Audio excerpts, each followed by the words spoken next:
I'm Gabriel Ritchie. I'm Jeremiah McConan. Welcome to the Ritchie and Mecco Connection, episode 39. Jay, let's talk about the Lakers. Are they gonna be able to move Westbrook? What do you think? I mean, you can never say never when it comes to trades in the NBA. We know that. Tinseltown, we're not talking hoops today. We don't No have way. time to talk hoops today. It's a sad day. This is kind of gonna be part two of our therapy session from last week because last week was Brady's last game, and we kind of saw things going in this direction that he's gonna retire. And of course, over the weekend, let's just give a little behind the scenes. Over the weekend, we were going to do on the Hoop Chat or other podcasts top 10 small forwards of all time with a guest who had connection issues, so we couldn't have him on. And then the Brady news breaks with Schefter, and we're like, oh well, we're gonna have to forget about the Hoop Chat. We got to do an emergency podcast. Then it's like, oh no, it's not true. Brady's agent comes out, Don Yee, who was if you follow us on Instagram, he was scheduled to be here today. He couldn't make it. Don Yee is like, no, this is not true. Only Tom can say what's really gonna happen, basically. And then today, Monday morning, Tom made it official on Instagram with a post that I assume you have all read, so we don't have to read it here. But the number one thing that came out of that is that he didn't thank the Patriots. A lot of mixed reactions to that. I had to go back and forth on it myself. Like, is he wrong for this? Is there something we're all missing? And I have my own take on it, but Jay, I just want real quick, just initial thoughts to his retirement. And, we can make our way to the Patriots controversy, which I hate is even a fucking thing. Right. Larry Bird didn't thank the Celtics on Instagram when he retired. Bill Russell didn't thank the Celtics on Instagram when he retired. There weren't no reels. Yeah. Ed Williams wasn't writing in the notes app when he left the Red Sox. Okay. Initial thoughts, Gabe. It's sadness, honestly, because you think about it, and you basically covered it. Because I remember Saturday, I wasn't even on my phone. I was busy doing something in the middle of the day, and I go on Twitter, and then you see Adam Schefter and Jeff Darlington. They broke the news, and then I see your text, and then we have the Tom Brady Mafia chat with Tom Andres Brady and and Media Paul. Mafia. Yeah. Yeah, that chat's exploding. I'm getting texts from people left and right. I'm like, fuck. But then immediately, right after I see all those messages from and notifications, I go to Brady's Instagram because, like, I think it was on his Instagram first, right? When we announced he was going to Tampa. I don't remember like a Schefter thing coming out before I that. I feel like Brady remember. broke that. Or I am I wrong? think I know Brady was the one to be like, I'm not coming back to New England. Thank you, New England. He thanks Yeah, New England when he leaves in an Instagram right. post, not just in his notes app, but in a whole like well done advertisement page, basically. Yeah. And then I think I can't really remember if when it comes to get signing with Tampa Bay, The whether it was Tampa. Schefter or he reported it himself. Yeah, I don't remember who were like. It could be possible that Schefter might have tweeted it first, and I just seen the Brady post first. But I do remember like getting that news from Brady himself, just going on his Instagram and seeing that. So that made me wonder, like, why did it unfold this way? And did you see Rosillo's tweet? He was About the Zoom mentioning space. how No, about that the Twitter too, which space. is That's so fucking funny. that was hilarious. Yeah, he was like, Brady's gonna announce it during the Nets and Suns, Yeah, during Brady Nets and don't Suns in a Twitter Brady space. Brady plans to address Patriots Nation during in a Twitter space during Nets Suns tonight. Oh my god, dude, the dude is full of jokes. But now he had a tweet though where it was like Brady was trying to. I think he was planning to announce the retirement through the Man in the Arena documentary that's going on right now. Yeah, and maybe someone might have leaked it that had intel on that, and that's how Darlington and Schefter got their hands on it, Yeah. which kind of sucks that that's how it is. But at the same time, I'm going on a tangent here, but I don't want, like, it's weird because now people are shitting on Schefter and Darlington, like, I oh, was why gonna did they say break it? whether he That's their retired or not. job, man. Yeah, Journalism. whether he retired or not today or not today. When was Yeah. the last time Schefter was wrong? Why do you take Right. pleasure in him being wrong, Darlington? And we're still on the So pod today. weird. We're still. I know you probably haven't listened to it yet. It just came out like today or yesterday. He Yeah. said Darlington is locked in with Brady's people, and he's been right. He's been first and right about almost everything, and they were See? right. They Yeah. were right about this. It's just Brady wanted it to be his Yeah, own. it didn't roll out the way he wanted. But hey, man, when we live in the social media Right. tech driven, everyone has sources, this and that. These guys are at the end of the day, they don't have an obligation or what's the right word? Like they don't owe Brady nothing in this situation. They owe it The to journalism. insiders. Yeah, Right. they got to break the story. So that it just rubbed me off when people were mad about Yeah, that. look at TMZ. I mean, it's not like he's dead, which is what Andreas said in the chat earlier. Like when it comes to not addressing, he's gonna have more public appearances and whatnot after this. Right. He's gonna be in more public forums. It's a fucking Instagram post that he wrote in its notes app. But back to what you said about the insiders. Yeah, they don't owe him anything. Yeah. It's their job to report things when they get a credible source. They need to report it first. That's why they are number one at what they do. There's no, it's not disrespectful to Tom. It's not disrespectful to anybody. Yeah, totally agree with you on that. And then we got the IG post this morning from Brady himself. I mean, so I saw that he might fly out and do a 1 day. I don't know how true that is, but we have no idea. There's no credible source behind that, really. It's just like floating in the air. Yeah, I seen this one dude. Let me see. I'm gonna just try to pull the tweet out. I hope it's not. I saw a guy who he was like verified, but who said he confirmed. Yeah, he had like 5,000 followers, and people in the comments were like, "Please don't trust this guy. He does this all the time." Yeah, he was like, Tom Brady's planning to sign a 1 day contract with New England and retire with the franchise, which he played for 20 years. He spoke with Kraft this morning and will likely fly to Massachusetts for a ceremony. Man, the more you read that, it's like, really? Yeah, the more you read it, it's like, what the fuck are you talking about? Yeah. Why would you know this first? Also, like Mr. 5,000 followers, not to diminish that. Of course, that's more than what we have at this point in time, but I mean, come on. That being said, do you think he will do a 1 day contract situation with the Patriots, or at least do his own addressing of the Patriots? Because here's my thing. I think so too. I don't have any doubts. I've never doubted his character through everything, really. Like in you and I and in the Tom Brady media mafia, like we never really doubted him on anything where everybody else did. Whether it was on the field as a player in his skill level or in his day-to-day life, whether he was getting blackballed by the league with Deflategate and all that shit. Like we were always team Tom, and I'm still team Tom on this. Like always. Did I feel weird? Was I scrolling like, okay, you're thinking, all right, the Bucks, that makes sense because you just played with them. Okay, Alex Guerrero, okay, mom and dad, okay, trainers and this and that.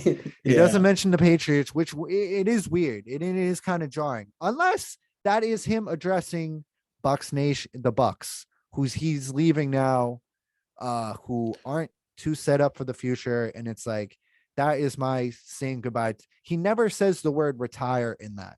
So I'm wondering if that leads to him doing a 1 day contract with the Patriots.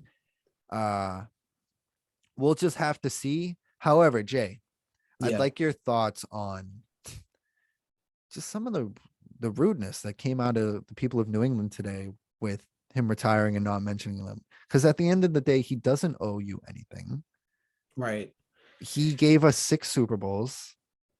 A lot of us, not the two of us on this podcast, a lot of us didn't appreciate that. They thought it was Bill.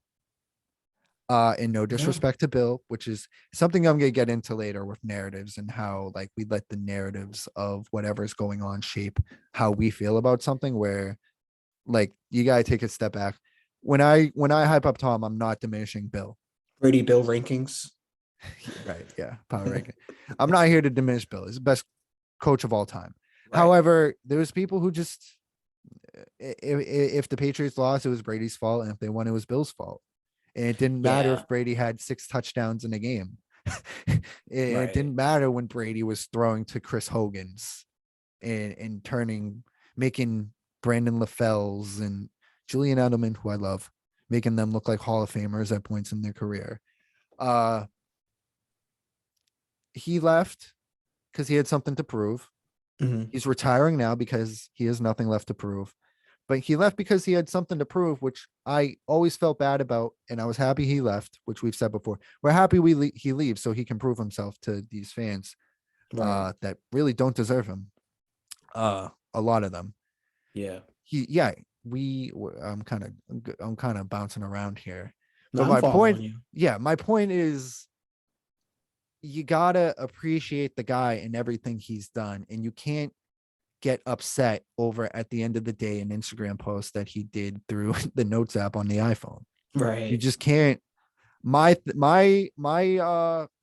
hypothesis is it's a goodbye to the Bucks, and he'll do his own thing for the Pats. I think after he might have realized it's a mistake, which is why he retweeted classy Patriots. Patriots were very classy with what they wrote. Kraft was classy, of course they were. Very. Belichick hasn't said anything yet. Are we bashing Belichick? No, No. because that's okay. Yeah. Because this just happened. And Just like we shouldn't it's not bash like he's Brady. on social media or anything also. Right. But But yeah, yeah. and it's similar to, and I see it with people that they shitted on him on his way out the door in New England. He's Mhm. not our QB. I don't give a fuck about Brady. Why do I care? When the Patriots sucked last year and Brady was rolling and it's I don't care if he wins the Super Bowl or not. He's not my QB anymore. It's like the dude Right. won you 6 Super Bowls. It's They like you haven't can't done ask for shit. anything more. Yeah, they were nothing before he showed up. They were Facts. nothing. Uh and I'm seeing the same sentiments today that you're taking it too much to heart. Boston sports Mhm. fans have sort of a self-importance that I don't like, uh, which is why a lot of other fan bases don't like Boston sports fans. It's not cool. And in let me finish my thought with this because I know I went on for a bit here, Jay. No, you're good. Andrew Luck retires, and the Colts fans boo him after all he did, all the beatings he took on that team because they couldn't put Facts. a O line and a team around him. And they boo him after all the work he's put in for them. Never said a bad thing about the city, all the charitable work. Andrew Luck, by all accounts, is a class act, and they boo him. And I remember people saying the fans booing him. That's all he needed to hear to know that he made the right decision, leaving Yeah. that organization and retiring. And Yep. that's the same way I feel about Brady. It's like he owes you nothing. I understand into the fans out there. If you're hurt, I was hurt too. I was a little hurt. I was like, why aren't you mentioning the Patriots? Even though Yeah. I've been more of a Bucks guy the past few years. Um, you can be hurt, but don't start taking jabs at the guy. Know your role and sit down. Because what are you going to do in a couple days when he says something nice about the Patriots, which is bound to happen? When he says Yeah. something about a bunch of nice things about Belichick and the Patriots during his Hall of Fame acceptance speech. Let me remind you, people, Brady has 7 rings.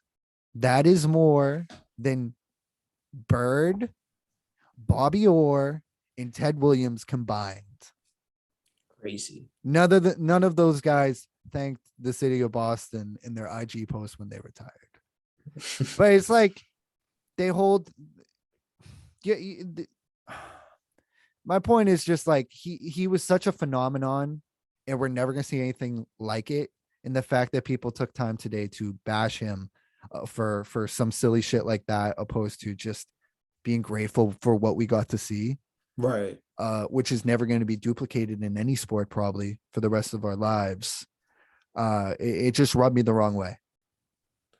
Yeah. No, I agree with you on that. I feel as if there's almost like three types of fans. And like one side of the fan might be more subject to an older generation, like the other spectrum of it is more subject to it, like a younger generation, I think. But I think there's, and I kind of see this through this whole situation playing out with Brady. You have like fans like you were just talking about who are just, it wasn't Brady, it was Belichick, kind of they're more about the establishment and like the team, which is fair because it's a team sport, but they lean too much towards the team and coaching and Yeah. the whole game plan, and at times take away credit from the player. Right. Then there's like we'll call them Group B fans, and I think me and you kind of fall on this line where we acknowledge Belichick's greatness and how important team ball is, but we also acknowledge like that shit's not happening in fucking Matt Castle or whoever else. Not even Matt Castle. Aaron Rodgers. If Aaron Rodgers was the quarterback, that's Nobody not happening. else. Yeah. Nobody else. No one He's else. retired. Jay, he's retired. He's still, even retired Brady is the guy I want when it matters most. He retired as arguably the best quarterback. It's crazy because you really can't say that after this week. You can't say that about walked Mahomes. away. Obviously, can't say that about Rodgers. No. He retired at the top of his game. Well, not top at the of top, his game, which is crazy because he led top the of the game. Yeah, top of the game. Like this isn't peak Brady in my opinion. I think No he peaked way. in 2016. Me personally, 2016, 17, the Falcons Super Yeah. Bowl. But yeah, I share all your sentiments. It's so infuriating. It's infuriating sometimes. But yeah, there's Group B fans like us who are logical, and then there's Group C fans, which doesn't really matter. These are like the 5-year-olds who are, they're rooting for just bullshit to happen, and they rather see games go to triple overtime and no one fucking wins, but it's a lot of points. My point being made is like to those fans on the other side, man, like just take a step back and understand. Echoing everything that you just said, understand how great this guy was for 20 plus years. Just because he didn't throw a Instagram post in an 8 slide or whatever, like I'm sure.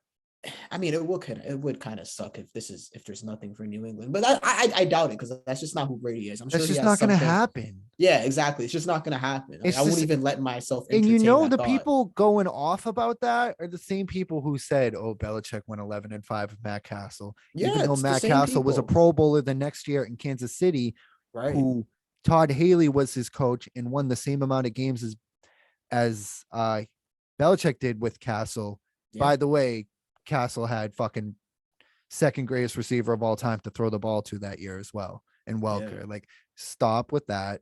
And I'm not here to shit on Cat. By the way, Castle's pretty funny on Twitter. I don't know if you I see he just got verified and he's he's like, I texted Brady. I can confirm I did not get a text back or some shit. Yeah, that was funny. But yeah, man, just to tie it all back, God, it sucks when you see people in New England who watched this guy for 20 years, rooted for him, wore the number 12, just like we did, to just totally.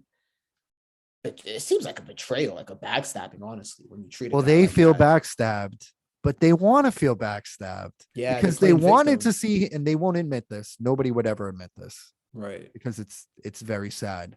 They wanted to see him fail when he went to Tampa, and that's not what happened. It's not what happened. He fucking balled out. Sweetest thing better than he was in bro. 2020 when his last year with the Patriots. Yeah. In Tampa. Tampa gave him everything he wanted. Yeah. Basically. And Jay, we'll get to the games later. The conference championship games. Guys, stick around for that. Brady talk won't be on this whole time, but if that offensive line is healthy, the Bucs are in the fucking Super Bowl, and they're probably going to win it. I'm sorry. That might be irrational of me. Call me a Brady stan, call me a Bucs fan or whatever. That might be a biased take. I just feel like if Gronk doesn't have to be an offensive lineman, they are beating that Rams team. Oh, that's a fair point. Who look desperate to give away all of these games outside of the Arizona game. Right. They look desperate. Very fair. Tristan Wirfs is an all-pro. He was literally first team all-pro. It's such a shame that it had to be that way. But like I said, Brady won there. And don't you agree, if he didn't win last year, he wouldn't retire? Yes, definitely. But he won last year, and that's that. And he had nothing left to prove after it. Right. He mentioned it in the post. He said he sensed that he didn't have that drive, that competitive drive. And he said he wanted to, and that just shows how great of a guy this dude is. Like, he has so much respect and love for the game of football that he knows if he's not giving it his 110%, not even 100, 110, then he's like, nah, man, I'm just going to step away because this game is so sacred. I always appreciate athletes like that. Yeah. Who it's all about the game. And those are usually the greats when we step back and evaluate their careers. So hats off to a hell of a career, man. He has given me so much amazing memories. I mean, Man, here we go. Said we wasn't gonna get emotional, but Yeah. I it's mean, just I was about to get off of this and we could just have a little happy Brady talk for a few minutes. yeah. I mean, 20 years. I started probably watching football and like watching and registering and understanding what's going on 07, 06. It was like I kind of had faint memory of the year before the undefeated season. And then the undefeated season, I was just all in. Even though I didn't really understand what's going on, it was like, okay, I think I should be watching these games. Like, Yeah. this seems important. And from then, of course, the heartbreak where I just remember crying. I hate to go through the bad memories, but it's just all part of the story. It's part of it, and it's all part of it it. makes the last part of his career so much better. Yes, That there's so a fucking much better. 10-year gap between the first 3 Super Bowls and everything else. And it just It's shows real the tragedy. perseverance. Yeah. The perseverance to not lose your insanity, over getting so close all the time and never being able to get back there. I mean, just imagine how we felt, Gabe, when we saw Jermaine Kearse made that catch. That's the sickest moment of my life. Seriously, bro. I was like, I couldn't, I just, at that point, I was like, there's they no immediately God. start showing a highlight reel of the Giants making miracle catches after miracle catch. Brady losing more often than not in the playoffs needed a miracle. You needed a miracle. They say he got lucky. Mm-hmm. I say you could say it evens out, or you could say he was very unlucky a lot of times. As you always need a little bit of luck. A guy I was talking to, bro, always walked off the field more often than not. Besides, there's a few weird ones. I know they got killed by the Ravens one year. There was a few years where the Patriots just weren't good. You know, it happens. Yeah.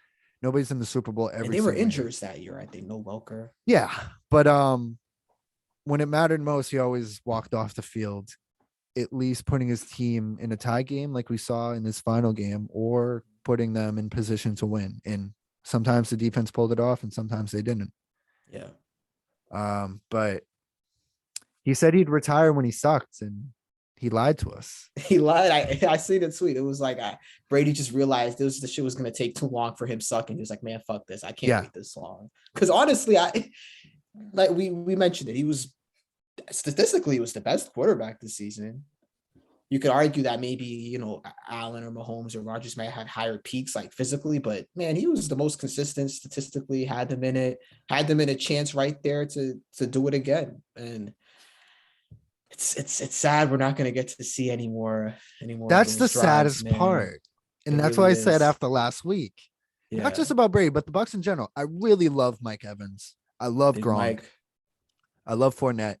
I love a lot of those guys on the defense. Godwin, awesome. Levante David, all that. Like, I love that team. I'm not gonna lie. Yeah. But Brady in particular, it wasn't that he lost. It's that we're not gonna get to watch him anymore. And it's never gonna be the same. It's tough, bro. Football is never gonna be the same to watch. I'm sure this is kind of the first time we've had to deal with something like this. I'm sure older generations have, with different players and whatnot. Bird and shit, yeah. Right. But Bird played like 9 good years. Yeah, of course, I'm top 5 all time, in my opinion. Bird, like, I love Larry Bird, but agreed. There's a difference between being with Bird for 9 years or 10 years or 12 years, whatever is the length of his career. Brady was with us for 22 years. 22. That's so much time. That's almost my entire life. Right. And of course, you mentioned when you started getting into football. I remember the first, and I used to say this, I might have said this on the pod before. When I was a kid, I wasn't really into it. I was too young when they won the first 3. But I just assumed it was like WWE or some shit. Like the Patriots just won every year.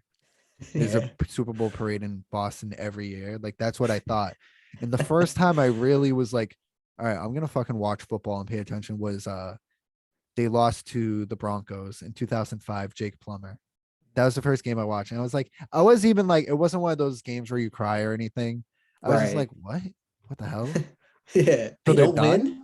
Yeah. They didn't win. What's going on? They only put up like 18 points. Right. And then the next year, the next 2 years ended in crying. The 06 Indianapolis comeback, that was devastating. I cried there. And then obviously in 07, it's honestly everything that, not to get dark here, all the terrible things that have ever happened in my life, terrible things happen to all human beings. Right. I've lived a very blessed life. But when it comes to the most terrible thing that's ever happened to me or the most traumatic experience in my life, that is right up there. Same. The '07 Super Bowl. Like, Same. obviously, later on in my life, worse things happened. Yeah. But at that point in my fandom, I did not know how to handle what had happened that night. I agree with you And 100%. it was fucking devastating. And I then just remember I fell to the floor, bro, and just started crying. I was running around my house like looking for answers. I didn't know what to do. I just remember not knowing what to do with myself. Like, like, yeah. can someone help me? Like, what how do I go on? Literally losing my mind right now. And then by the second giant Super Bowl loss, I was numb to it. I didn't even cry. Yeah, that was more so. I was like, older. I was in middle school at that point. Yeah, I'm just staring at a news after the second one. It's not really that emotional. Yeah, it's just never gonna happen. Yeah. But Brady believes in that's why a lot of us aren't him, because like he probably didn't have the same. I'm sure he was devastated too, but he didn't have the same reaction to it, which is why they got right back in there. Yeah. Yeah, we're never gonna see anything like it. We're never gonna see anything like it again. And not even close. I don't know. Any final thoughts on Brady, Jay? Because I know it's like we're we not don't want to gonna end the come on here segment. next year. We're not going to come on here and talk about Brady every Sunday. I know it's going to be so weird, bro. Like, I don't even want to end the segment because I feel as if that's like us just letting go of his hand one last time. Jay, podcasts or not, if you want to talk Brady, my ear's always open. Oh, 100%, 100%. Yeah, man. No, I think we hit it all. It's cool too because he said looks like he's gonna be in Boston more, like he's gonna be around and shit more, which is good. You know, it's good to see that he's not like doesn't hate the city or whatever. But yeah, man, it's been a hell of a ride. He's given me some of the best memories Jay, of my we're life. Getting a call. Uh-oh. Is this the GOAT himself? Hey, who is this calling in? What's happening right now? You called me. Who am I speaking with? Who is this? This is TB himself. Who's this? This is the Richie and Mecco connection. TB, is this Tom Brady? No way. Yes, you got that right. Wow, Jay. Fuck, Tom, bro. Holy we were just shit. reminiscing over all of your great moments and huge fan, Tom. Huge fan. This is your first stop post retirement. Thank you for choosing the Richie and Mecco connection as your first media stop. Sorry, I'm a little lost for words. I'm a little nervous, Jay. Yeah, I'm like shaking right now, dude. Hey, nobody's more nervous than I am. All right, Gabe. I've been keeping my eyes out on this podcast. I've been listening to the episodes you guys been putting together, and I'm a fan. Tom, you don't know what that means to us. Tom, can we ask him what's up with the not including the Patriots in the Instagram post? Is there like a bigger thing coming? Can you settle the fans down? One moment. Uh-oh. Did I lose you? One moment. Uh-oh. What's going on? So Jay, you can mute your shit right now. Okay. Wait, do you want to do countdown to record on the audio shit? Just start your GarageBand and mine. We can do that now. Ready? Okay, yeah. And we'll be back. We're already rolling on fucking Zoom because no one watches the YouTube videos. The YouTube is for the clips that we put on social media. Anyways, all right, you ready, O? Thank you. Okay. We're interrupting O's honeymoon right now. Sorry, Ogie. So he can fucking pretend to be Brady and tuck us in. All right, here we go. So Jay, you can. Yeah, I'm about to just go mute now on Zoom, but I'm gonna still hear you when you do the countdown. Yeah. Okay. All right, you're muted. All right, great. Okay. All right, Jay. So 3, 2, 1. Hey, Jay, hold on. I'm getting a call and it might be serious. I've been having issues with the IRS lately and everything. Let me just take this. Hello? Hello, is this the Richie and Mecco connection? Yeah. This is the Richie. We're rolling right now, actually. This is Gabe from the Richie and Mecco connection. I'm here with Jay. Who might I be speaking to? Well, Gabe, you're the man I was looking for. My name's Thomas the Brady. Do you recognize my name? Thomas the Brady. Tom Brady. You mean the GOAT who we were just talking about what you mean to us and everything and discussing your retirement and that Tom Brady, 7-time Super Bowl winner Tom Brady? Yeah, quarterback of the Tampa Bay Buccaneers.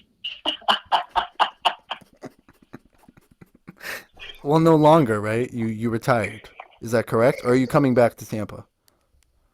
Well, if the motivation's there, I might be back next season. We'll just have to wait and see. Wait a minute. Tom, you did a whole Instagram post thanking thanking Tampa Bay today. And now you're telling me that we have to wait and see if you're really going to retire or not, or if you're really going to return to Tampa.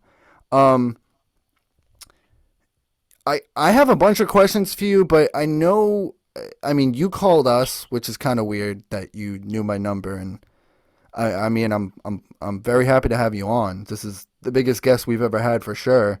In the first stop on your media tour, this is great.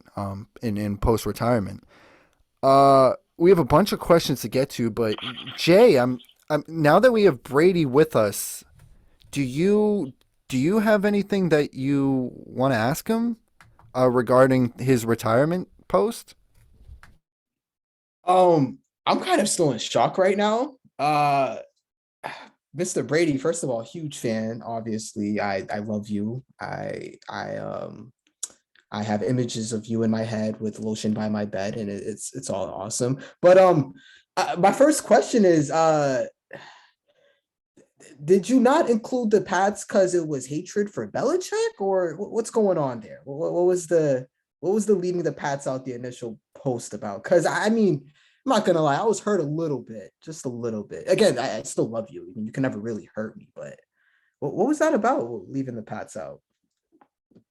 Yeah, Jay, it wasn't no hard feelings. It was just a message for the world. Retirement is here for me, and I just, I wanted to thank the Bucks organization for giving me a wonderful few years. Right. Bruce Arians has been a great coach for me. Huge help, but I'm just happy that it's over now. That I can kick my feet up and enjoy the good weather. And Giselle, she didn't force you to retire, right? Because that's another thing people think that this is not. Giselle, she supports whatever I want to do. She doesn't control me at all. Now the kids, on the other hand, they may control us all. I'm not even gonna ask with that second part, man. I'm gonna pass this to Gabe though. Gabe, I mean, we got Brady on. What do you want to ask him now? Tom, sorry, I'm very nervous. To be speaking to you right now. I can't believe we have the greatest in my Tom, in my opinion, you are the greatest athlete of all time. And that's all thanks to my teammates and coaches over at the Tampa Bay Buccaneers. They did a wonderful job keeping me on track. So you mentioned the Tampa Bay Buccaneers, and you thank them, and you thank Alex Guerrero, and you thank tons of people in your thank you post on Instagram. I don't know if you totally understood Jay's question because you kind of didn't answer it at all. Where you spent 20 years in New England, why no mention of the Patriots and Bill Belichick and what they mean to you? Look, you sound like a nice kid. It's not that I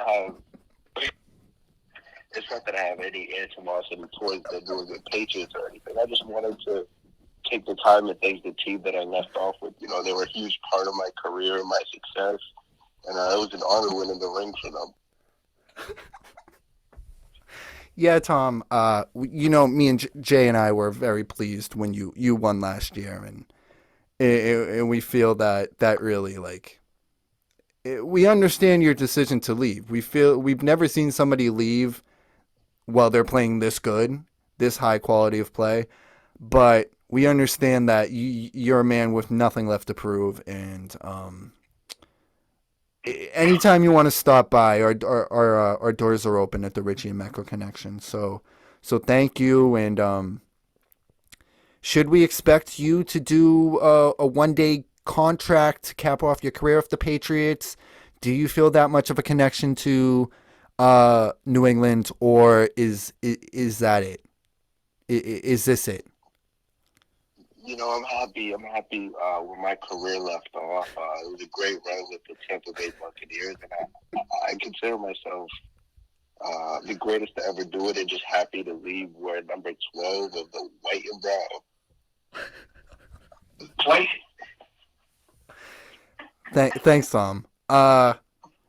And before you go, anything you want to plug? Any future projects you want to plug? For sure.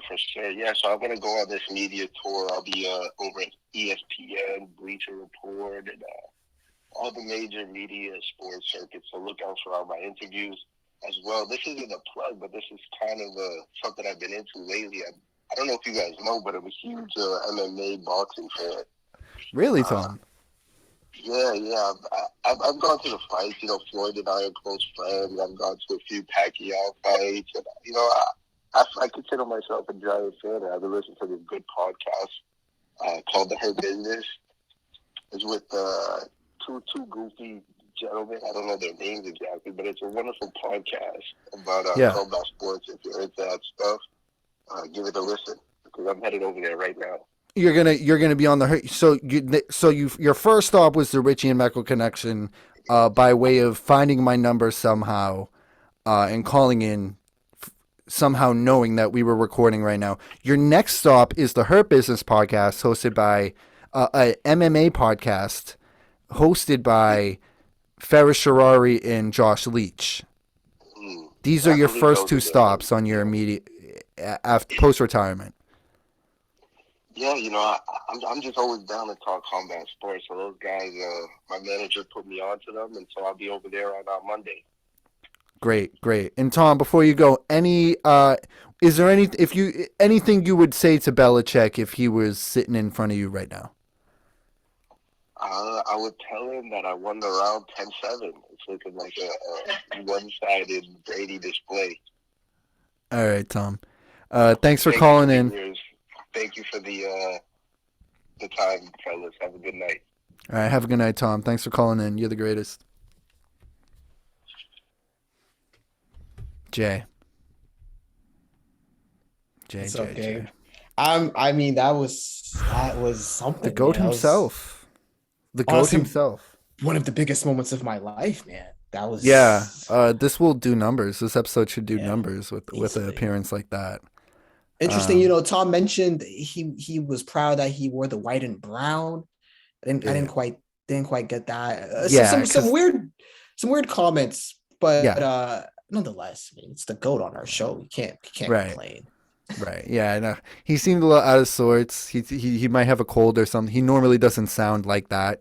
His voice sounded completely different than the Tom Brady we know. Right. But nonetheless, having Tom Brady on your show is having Tom Brady on their show. So I mean, I guess that could wrap up our Brady talk for now. Is that going to wrap up our Brady talk forever? Never. That's not true. You guys listening know that's not true. We'll find a way to bring him into every conversation, whether we're talking about NFL, NBA, or we're fucking Attack on Titan. We're gonna bring up. I mean, like, he's the measuring tool of just what it means to be the greatest of greats. So, right, always gonna be relevant in any conversation. But yeah, I mean, I guess we can move forward and talk about the conference championships. In 2 weeks, we will have the Cincinnati Bengals visiting Los Angeles to face the Los Angeles Rams in the Super Bowl. Who would have thought? Yeah, nobody. Or maybe somebody. There's probably somebody out there where the odds, all the people on this planet. But yeah, let's talk about the first game first, Cincinnati KC. I have a few things I want to say, but Jay, let me hear your initial thoughts on the game. I mean, it was a hell of a game. I mean, it was a hell of a game. It didn't look like it was going to be a hell of a game at first. It looked like it was just, I mean, the Chiefs' offense, they looked so unstoppable to start that game. And they look especially unstoppable when they're running the football, which it looked like that was working for them in the first half. McKinnon, Hilaire was getting yards. And then they were taking the underneath plays. Like Mahomes was okay with dumping it off to Kelsey underneath, dumping it off to Hill. And that eventually opened one of the deep balls to Mecole Hardman. I remember like that was like the rare game of Mahomes where there's only like one or two of those deep ball plays. Usually it feels like there's Since like he one did a their thing, that's quarter. why. Yeah, they did their thing. They sure did. I mean, yeah, we blink, it's 21-3, and you're like, oh, great. This is just gonna be another Chiefs, similar to last, or was it 2 years ago when they beat the Texans? And it's like, oh man, this game is already over by halftime.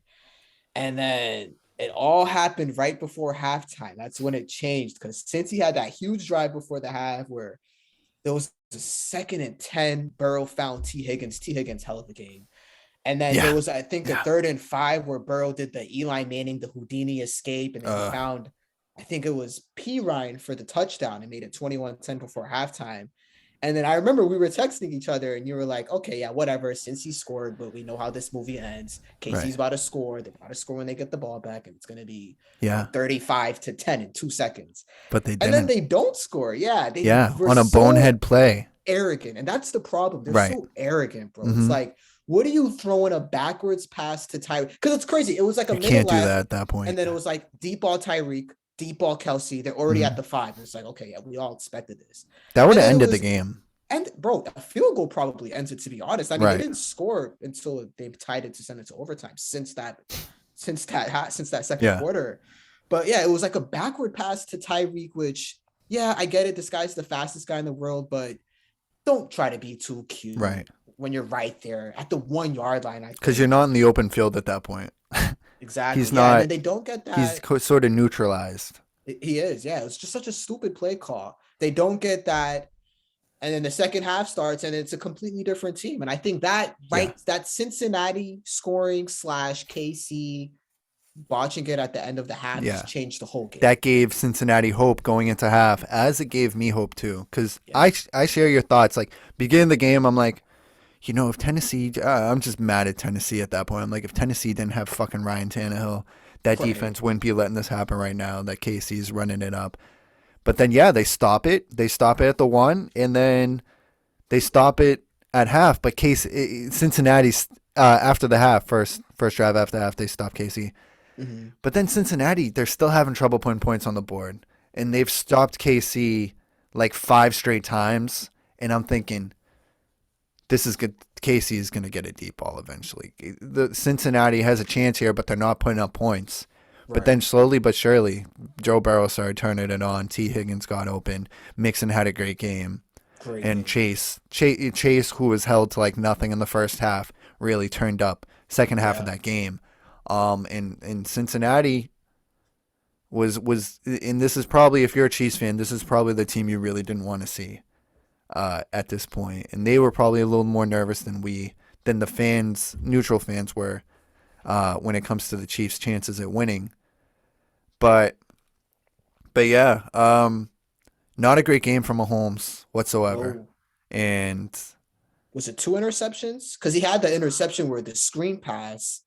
Remember in the beginning of the third 2 quarter? interceptions. Yeah, he threw one in overtime, which was his fault. I Overtime. mean, I was going back and forth with my Both uncle were. on that one. Like, Yeah. he They were threw it both into his double fault. coverage. Yeah. His plan A, B, and C is Tyreek Hill, and Tyreek Goes Hill back was to that double covered. arrogance. It's like, Goes it's back not to there, that dude. arrogance. Right. Yeah. Yeah. And then constantly running around where I was talking to a friend at the gym earlier, talking about, oh, well, him in the Super Bowl last year, he had no offensive line. I'm like, it doesn't matter. He can't get rid of, he's not a guy. Yes, he's great. And I'm going to get into it a little more in a second on Mahomes in general, but he's one of those guys that he doesn't get rid of the ball quick. And that's not on the offensive line. If you have 2 Hall of Fame receiving threats, Hilaire had a good game, Yeah. and the offensive line's holding guys off for 5 seconds, and you still haven't thrown the ball, that's on you. That's on you. And also shout out to Cincinnati. All-time defensive performance in that second half and near the end of the first. Yeah. Obviously, Burrow was great too, and I think Burrow had a lot to do with it. having he had somebody you some believe in, real having some he had swagger to some believe in.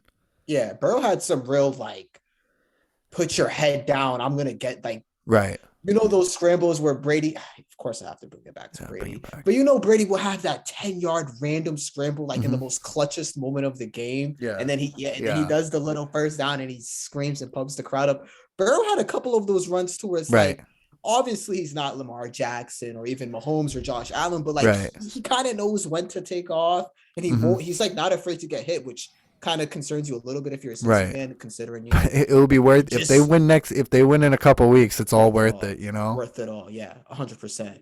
But yeah, he's not afraid to take the hits. He just has it, bro. He has Yeah. it. He has And it. yeah, they came to play. They might have a little team of destiny to them. And my uncle Feels that said this way. about the Chiefs.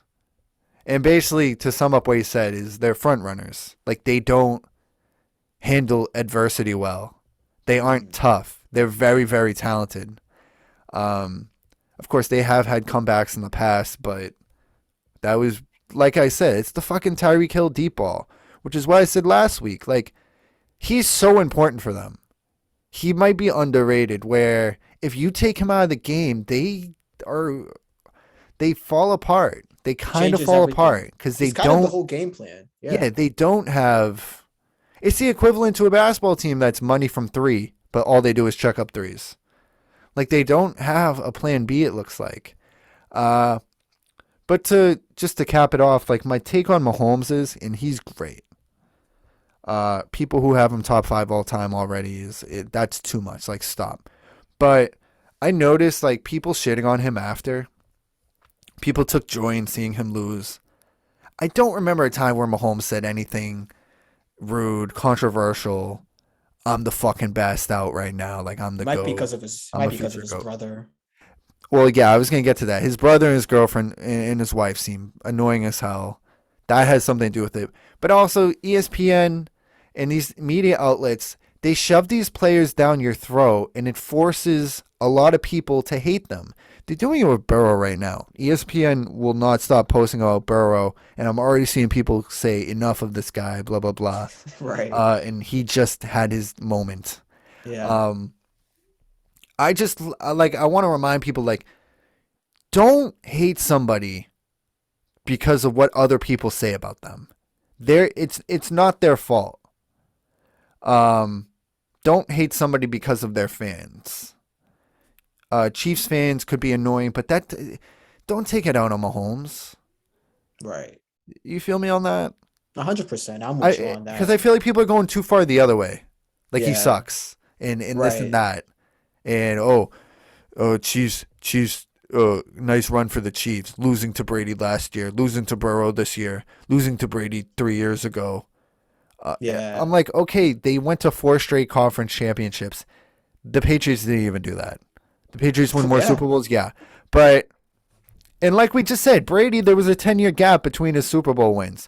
So I just don't understand shitting on KC as like a franchise and whatnot because they lost in the championship game by a few points. Yeah. That's my thing.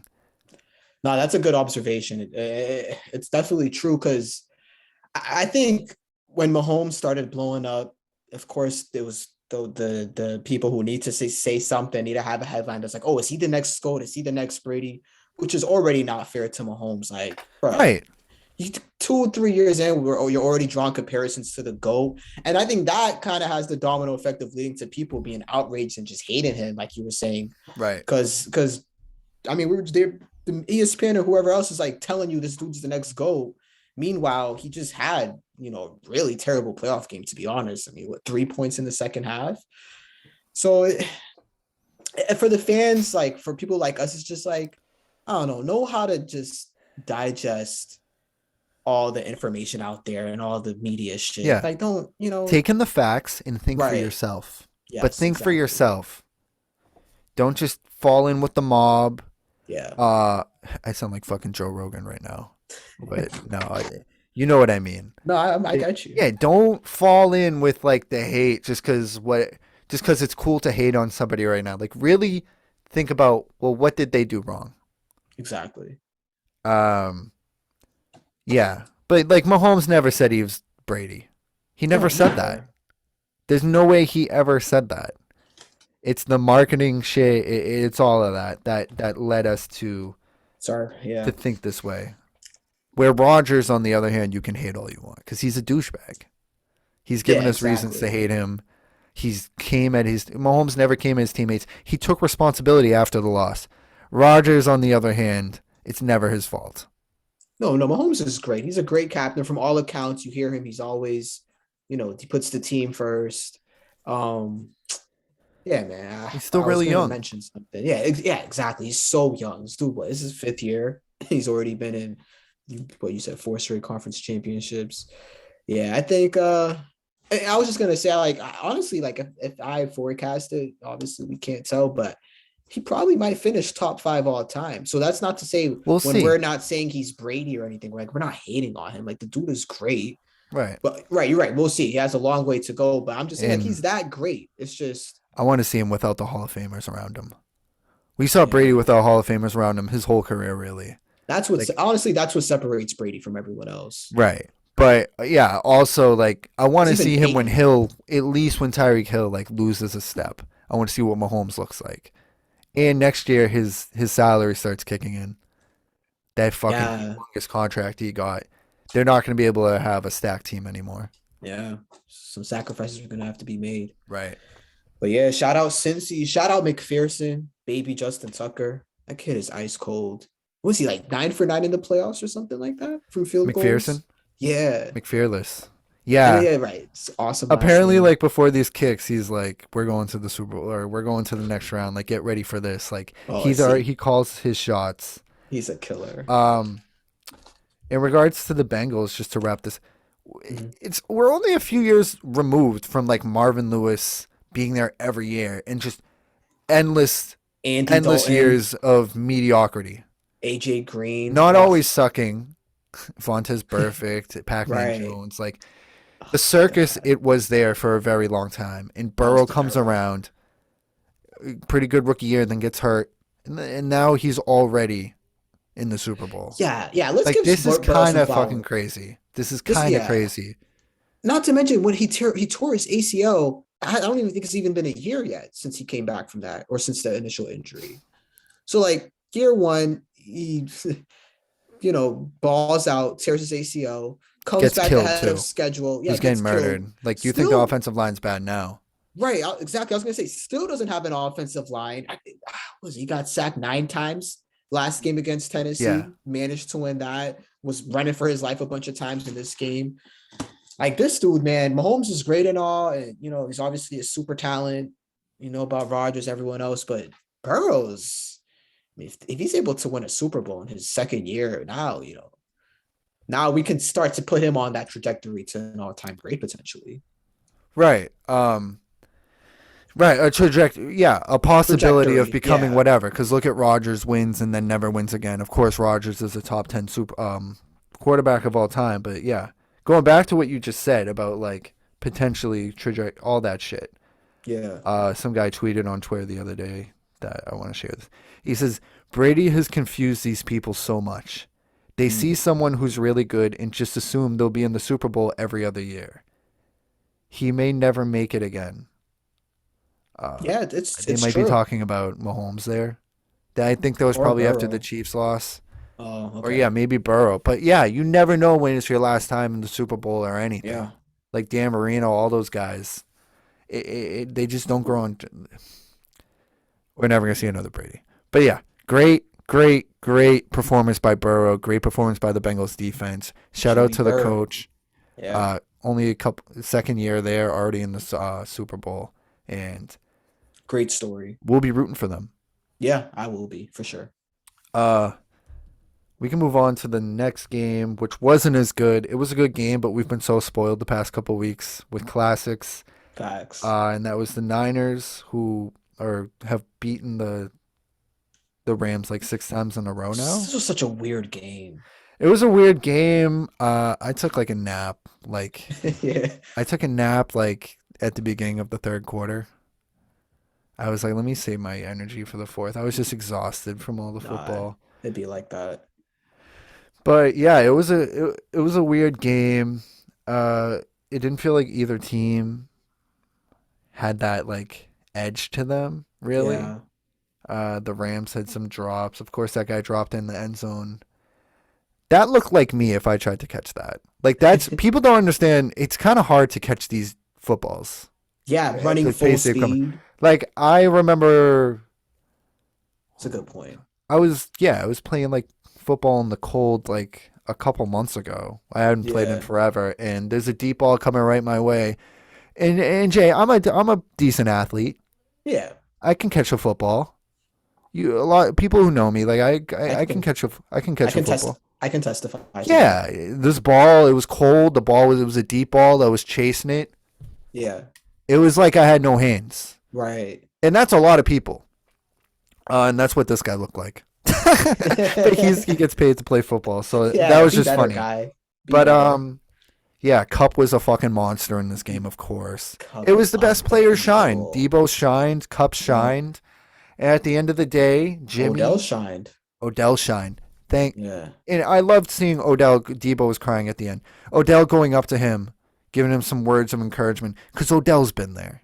He has. Odell dealt with Eli Manning and all these shitty quarterbacks as Baker all his whole life. He's been on losing teams, and Right. finally he got put in a situation where he can contribute to a winning team and has gotten in line. He's not the It number just one. that. He's number two, and he's Yep. been an excellent number two. Seriously. Yeah, I mean, and that was just really nice to see because Odell is a guy who knows what it's like to be in Debo's position. So I Yeah. big character props to him. But yeah, Debo's a beast. He had an insane season. Shout out to him. So good. Uh, both defenses played really well.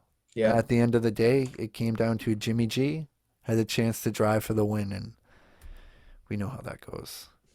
We sure do. And Yeah, I- man. That yeah. it was the battle of the sickle quarterbacks, honestly. Because Stafford, even that first drive, I remember I texted you. What did I say? I was like, Stafford just did some sick shit or something. Yeah, Because he threw a pick in the red zone. It's like, oh, are you serious, Stafford? Like, you're really about to do this again? yeah. And then it was all such a weird game because the Rams did not look like they wanted anything to do with that game in the first half. And the Niners are kind of like, looks like you guys didn't show up, but we kind of didn't show up either. So let's just see how this Right. plays out. And I think, That's how I feel. The game played out. I feel like Yeah, nobody took the game. I'm trying to remember, like in the first half, I guess Cup had a touchdown. Right. Cup had a touchdown. Kittle might have had a touchdown, I think. And then there was like a Robbie Gold field goal. Matt Gay, who cannot hit. If it's like past 40 yards, forget about it. This dude's Yeah. missing. He's not gonna hit that shit. But yeah, it was like 10-7 going into half, and you're like, I mean, this is no fun. And then midway through the third, I think that's when shit got popping. I think Niners. Well, the Rams did the QB sneak with Stafford, and they didn't get it. McVay, couple of questionable moments there. He had the two challenges that made no sense. Right. We were going. I think he was going for losing fourth his down. mind, honestly, Think so? and he lucked out because Yeah, he's thinking this guy's gonna beat me again. I think you're right. I think he was in his own head because I just have to fuck it. Like I have to get some edge here. Like I don't care Right. what it takes, and he got lucky at the end. I'm with you because I think they had mentioned on the telecast that he had only challenged 2 other times the whole season, and then he does 2 challenges in like a quarter. You're right. Yeah, the dude was losing his mind. He looks But, like it too on the sideline. He I looks like know. he's losing his mind all the time. You know. He's such a weird. We won't. We won't. We won't go into We won't detail. get, we won't get the detail. But real quick, some weird shit on McVay. Did you seen that shit? I think it was a few years back, but he has like a personal like keep you in place type of head coach. Yeah. assistant The guy coach. who just You know holds what I'm him. talking. Yeah, you know what I'm talking about, right? That weird Yeah, shit. he holds him in place. Yeah. The fucking weird LA, man. LA is just full of weirdos.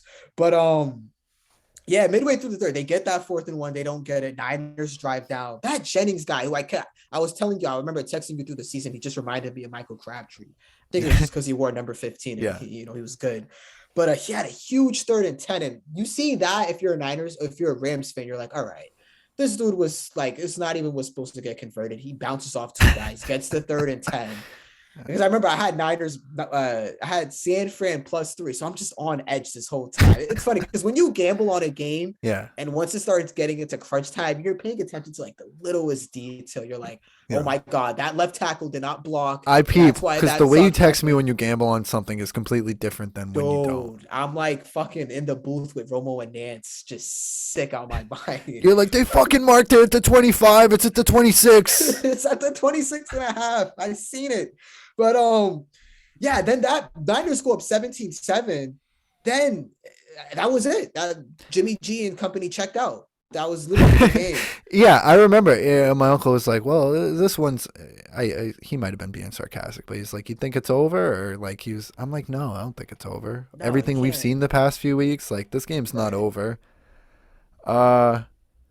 Another quarterback, maybe it is. Exactly. Jimmy G wasn't Yeah. good. He was not good.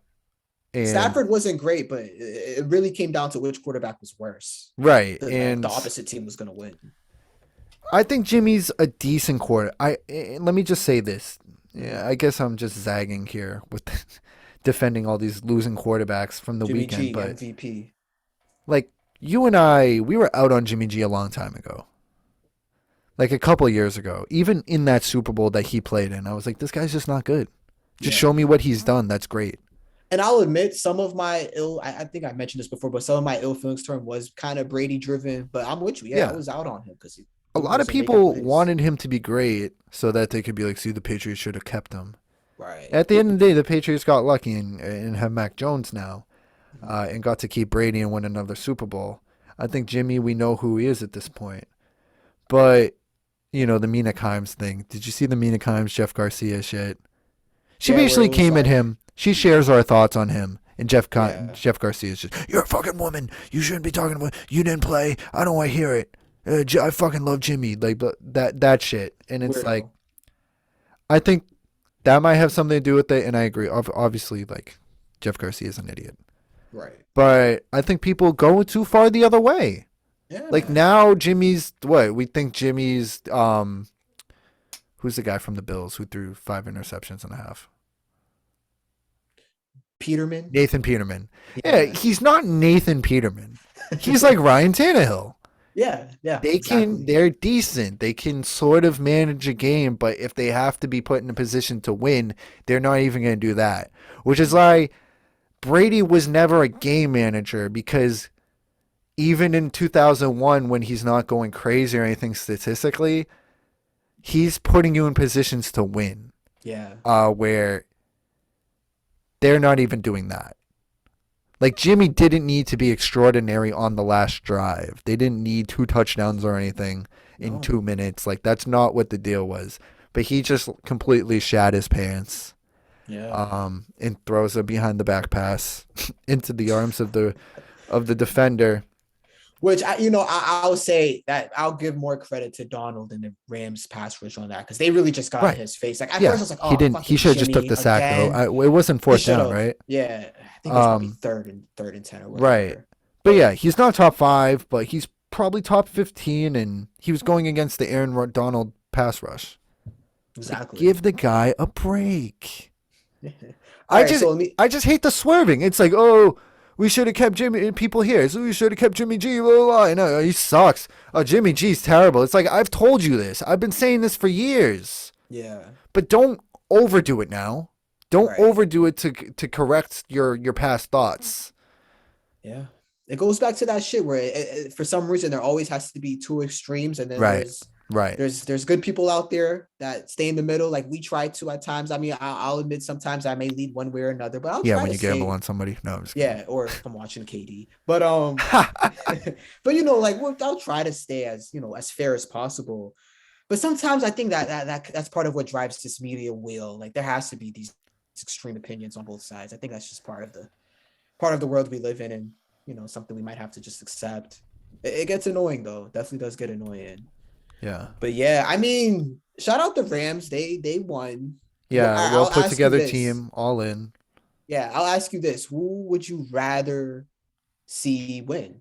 Who would I Since rather it- see win is the Bengals 100%, even though it'd be nice to see Stafford win. Yeah, If Stafford balled out for me in fantasy this year, I'd want to see him win maybe. but he fucked me too Fair. many times, so I don't really care.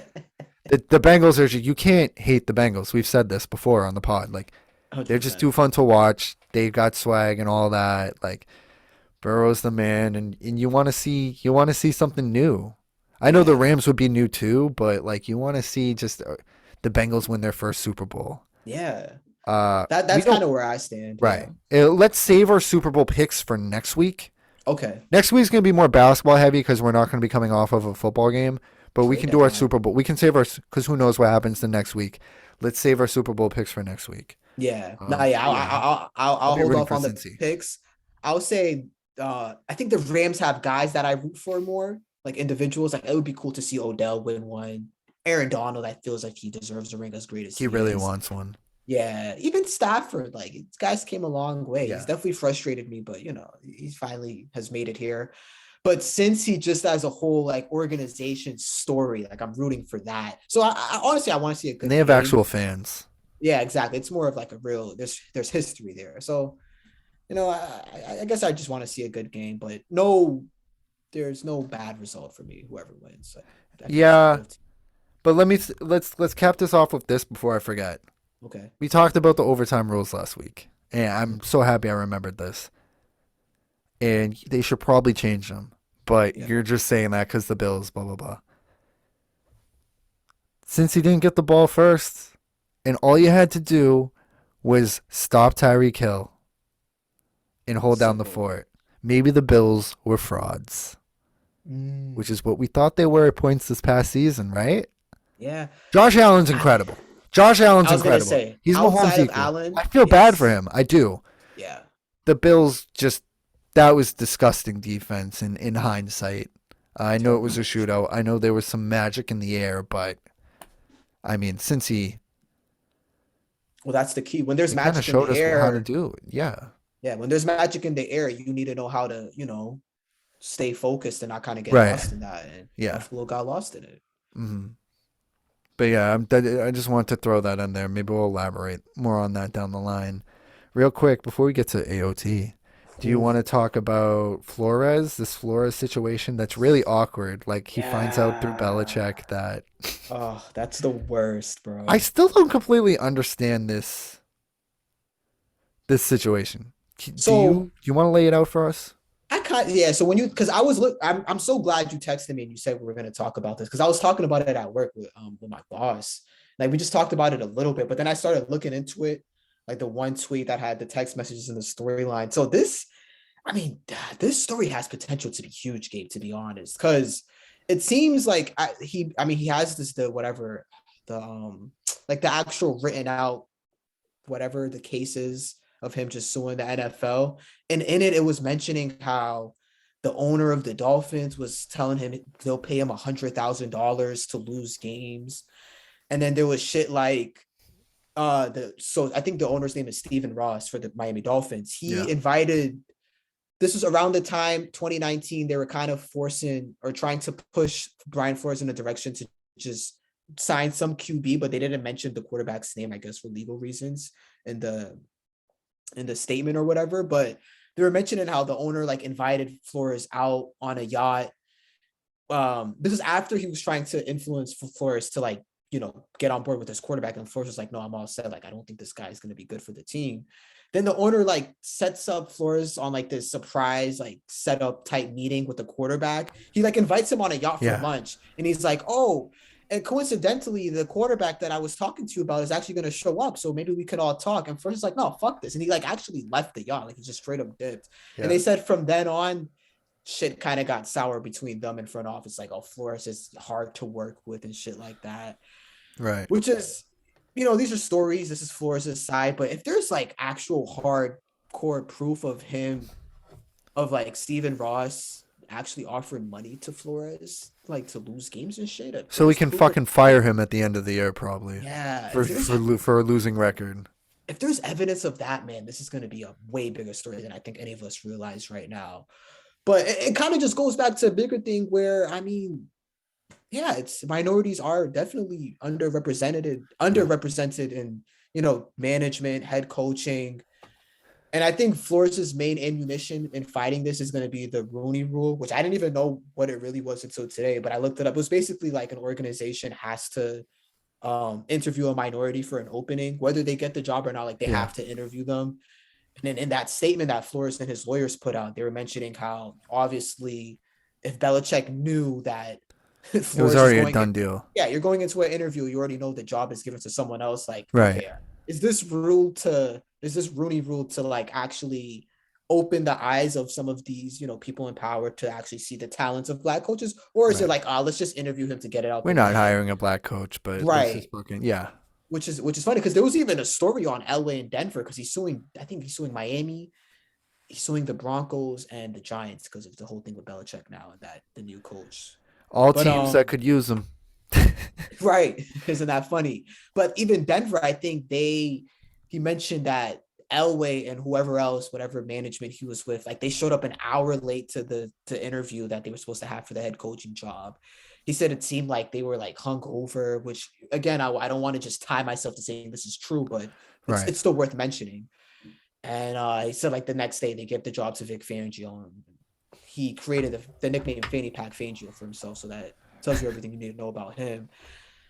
I don't know. It's definitely an interesting story. Kind of sad timing. I hate that it had to come out on the day of Brady's retirement because, like, man, I'm already emotional about this. Now I have to wrap my mind around this, but it kind of illuminates an issue that it's not only in the NFL. It's kind of in our society as a whole. Right. Have that conversation. But it's a real issue in the NFL. Exactly. It's a real issue in the NFL compared to other sports where, I don't know too much about baseball, but basketball, they have a lot of black head coaches because a lot, black people are, for the most part, better at basketball than everybody else. I'm sorry. And the NBA is just more progressive as a league. But so is the NFL. Like NFL, there's a bunch of great black football minds out there. So the fact that there's so many stupid coaches that so happen to be white. Sorry.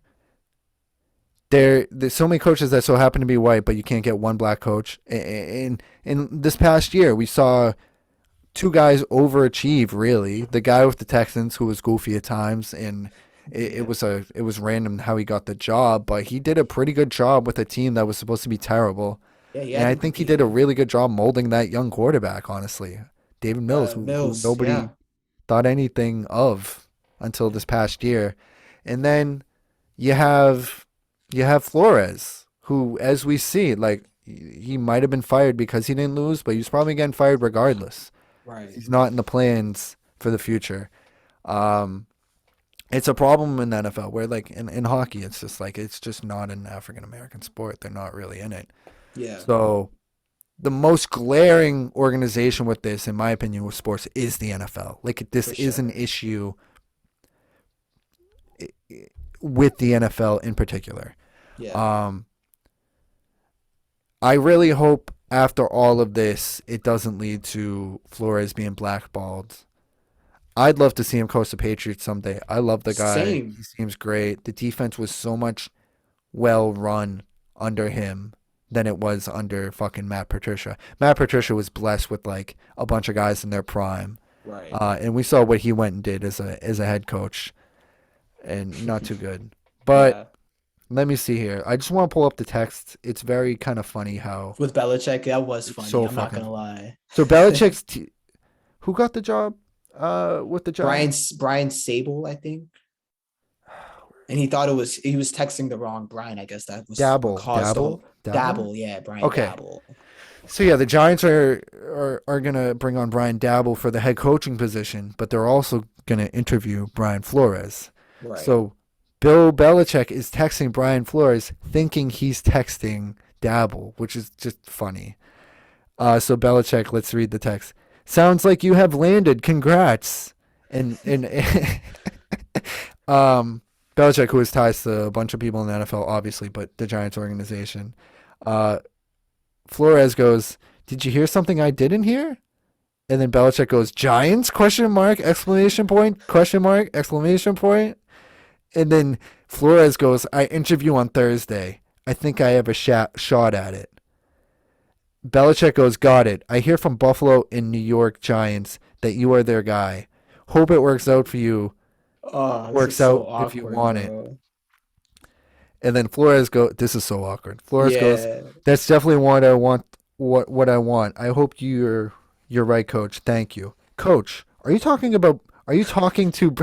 I love the way Flores asked this question. I know. Not like I think you have the wrong number. He goes, Coach, are you talking to Brian Flores or are you talking to Brian Dabble? Just making sure. Belichick goes, What did he say again? where is it? He's like, oh, I fucked He goes, this up. sorry, Dash. I fucked this up. I double checked and I missed the text. I think they're naming Dabble. I'm sorry about that. Period. BB. BB. He's such an old man. Like, Right. and then Flores goes, thanks, Bill. Oh, so Bruh. sad. That's tough, Bruh. man. That's tough. It's tough because the dude is a good coach by all accounts. I mean, Yeah. they played hard for him. People play hard for him. They were trying to tank, and he had them. Was it last year? Because I remember the game, their season started with Lamar and Hollywood Brown lighting them up for like 60 points. I was like, oh shit, Miami's gonna tank. And then he had them, competing hard at the end. Same thing this Yeah. year. Give him a quarterback like Tua, who's just such a joke, and he has them, knocking on the door of a wild card. He's clearly a good coach, so you could kind of see where he's coming from with this thing. I will say though, him doing this is like I don't want to say he's like being a martyr, but he's ready to just risk it all. It's kind of taking the Kaepernick route, Right. but I think validation behind it and much more. I think Right. reason to go this far because it's night and day with Kaepernick. Like obviously I support the shit that he's been doing, but he also kind of wasn't the best quarterback when he started to Right. drift away. Brian Yeah. Flores is like a great coach, and there's no argument to say, there's no argument against Flores not getting a job outside of Exactly. his football. I don't want to hear credentials. it. Right. If you there's make that no argument, you're a fucking douchebag. I'm sorry. 100%. Let's not even get into that, man. Like, Yeah, this guy is by all accounts a great coach. great coach. So So please don't act like this is, because there are some people out there who, unless you're wearing a Ku Klux Klan outfit, they do not think it's racist. yeah, That's really like they don't understand the as Flores says, the systematic repercussions of this. yeah. But yeah, it's a sticky situation that we will monitor on this Right. podcast. We can wrap things up with how we always do with Attack on Titan. It's kind of my favorite part of the episode. I'm not gonna lie. Yeah, man. I mean, this Oh boy. past episode was great television. Your thoughts. I mean, we don't need to summarize this. Like, if you're Yeah. listening to this and you haven't seen it, it's probably Spoiler alert. spoiler alert. And please go watch the show. Please go watch it. It's on Hulu. You can watch all of it on Hulu. It's the first season's on Netflix. Like, go check out this show. It's a really good So show. good. It's a really good show, whether you're into anime or not. And yeah, we don't need to summarize the episode, but Jay, your thoughts? Yeah, we don't gotta summarize it. I'll just ask you a question that I had. Where's Annie, bro? I've been thinking about that every week. Where We got to is see her, right? She's gonna show up, right? And I feel as if her showing up is gonna have it's gonna be Aaron who kind of brings her back somehow. I don't know how, but bro, We'll because see. What would her thought process be? Who would she be at this point? Like, what have they really been doing to her? Has she been know. crystallized this whole time? right, it's like Um, so much questions with that. I know Armin had like a crush on her. They don't really say that, but it's like you probably have a crush on Annie. They get a little hard We'll see what he thinks about it. I've been thinking about that too, and Yeah. I wonder what Levi's situation will be. Because I'd like to say most shows they don't kill you off screen, Mhm. but Attack on Titan they did kill somebody off screen. I don't know if you Ymir, remember the dancing Titan, the little ugly looking the woman she turned into. She kind of had like a romantic relationship with Historia. Yes, She yes, leaves at the end of season 2.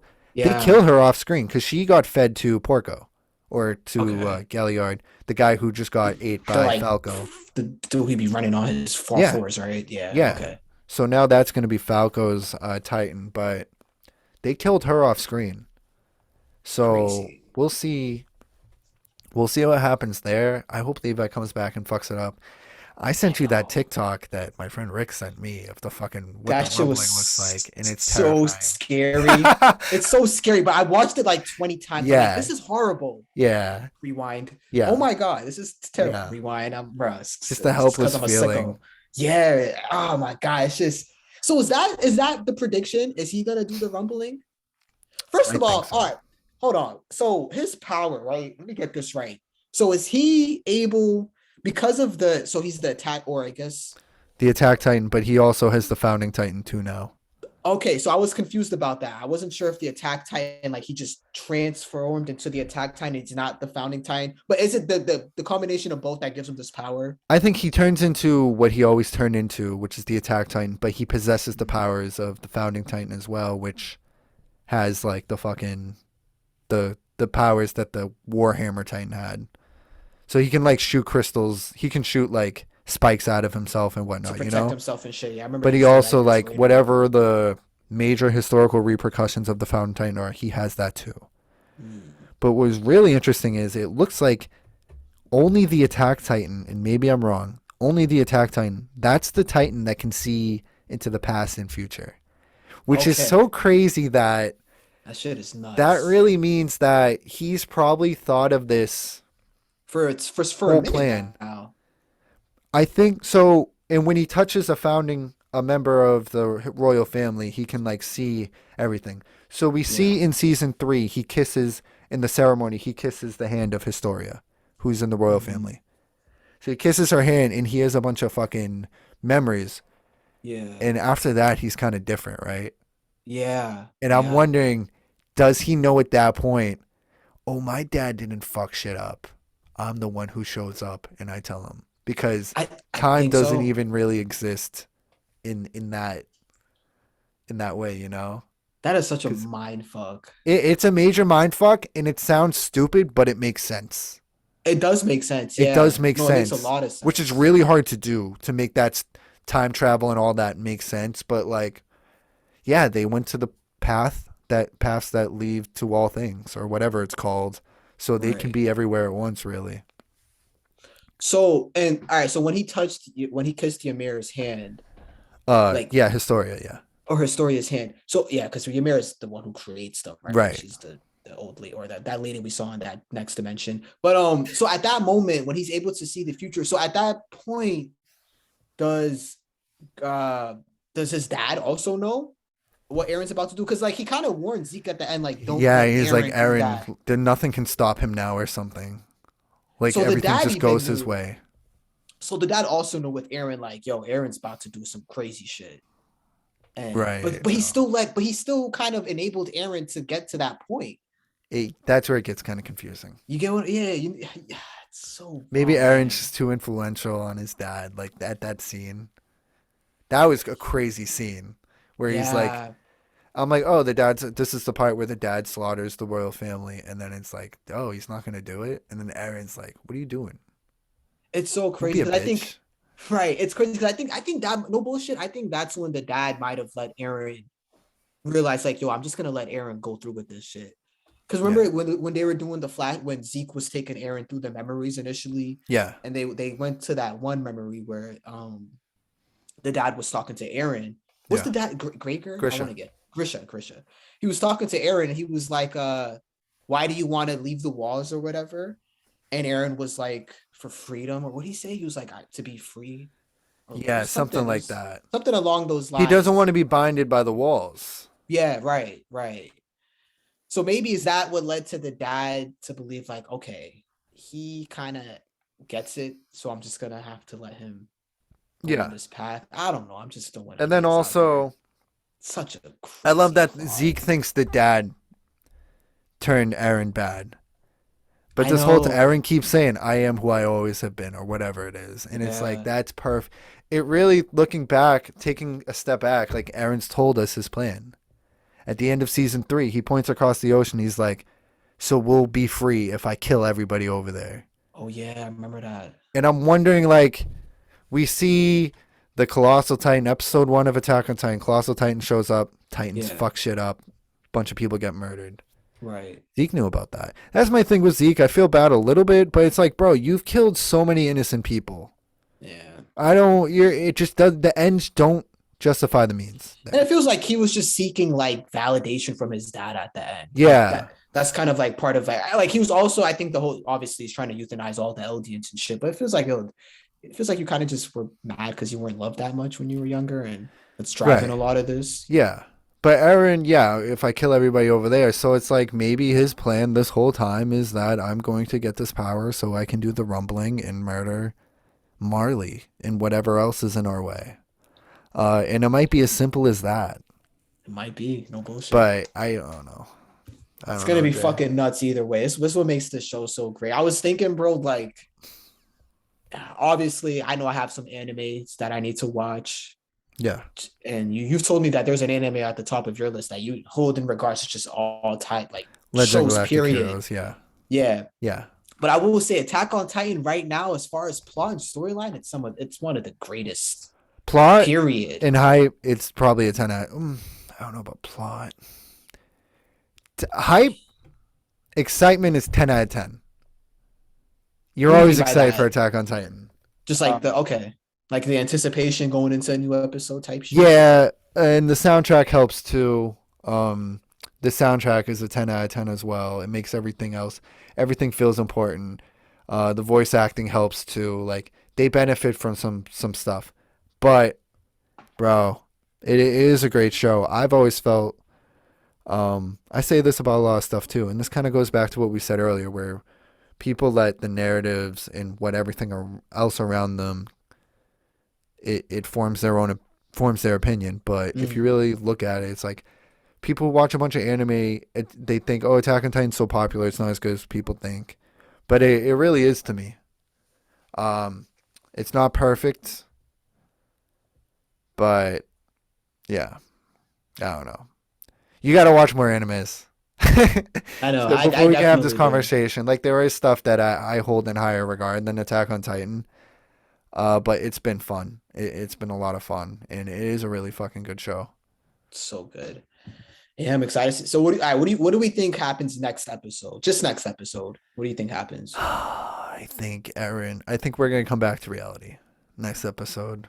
I think so. And for some reason, Eren will not be decapitated anymore, and Zeke's gonna be fucked somehow in the rumbling.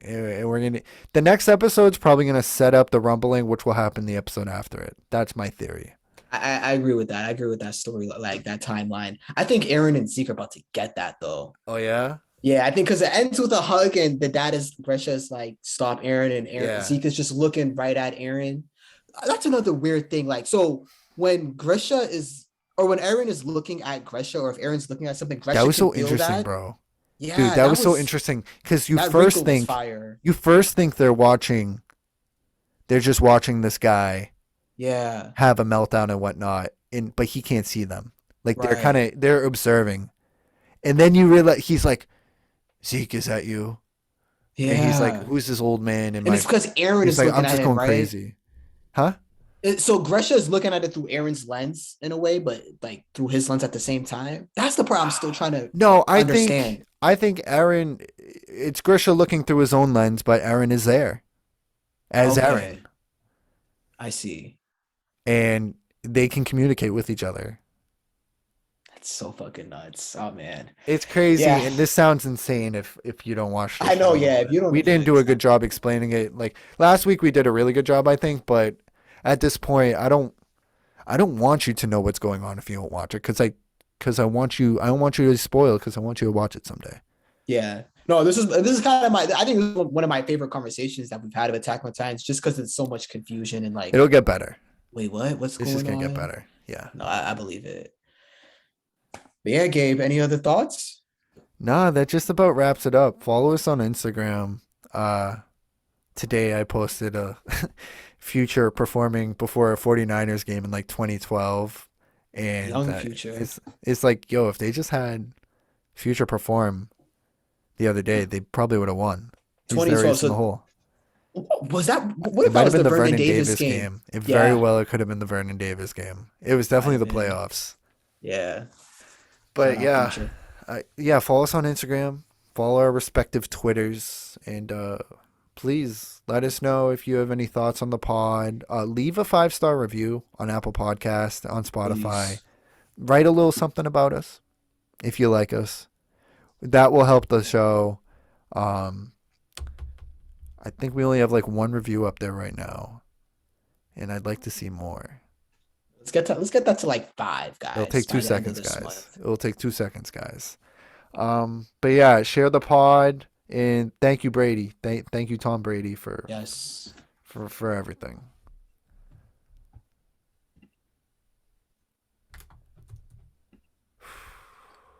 Whew, that was a doozy. That was a doozy. That felt like a lot of work for some reason. I That think it that was was a lot emotionally of draining. yeah, that was brain power, emotion, but that was a really good episode in my opinion. Dude, Ferris's answers had me